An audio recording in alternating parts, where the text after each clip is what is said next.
कि आज इस समाज में भक्ति में इतना विभाजन हो रहा है।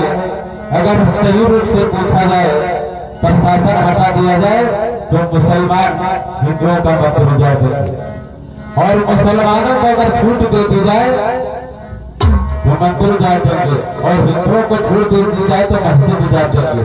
हर एक धर्म दूसरे धर्म के विरोध में उठा है, और सत्य ये है कि आने का रास्ता ये और जाने का रास्ता ये।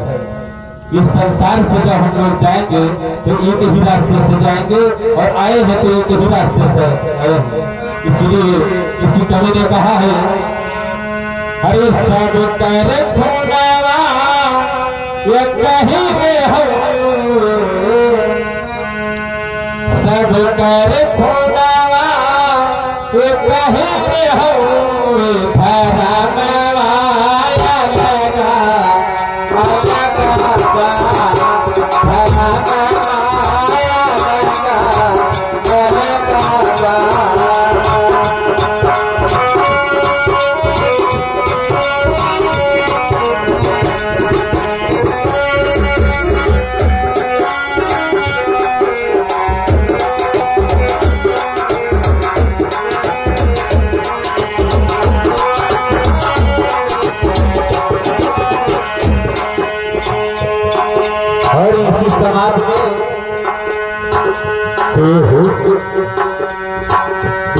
माई बाबू के चरण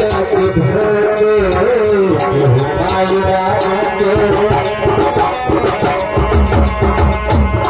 इसी समाज में संतान ऐसी है कि पूरी मेरों से खाली नहीं है। कोई संतान ऐसी है जो अपने माता पिता की सेवा करती है।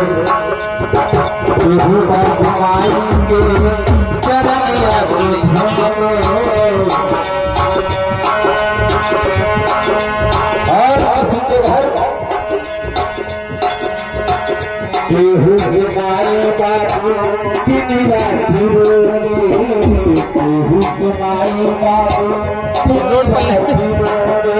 रोड पर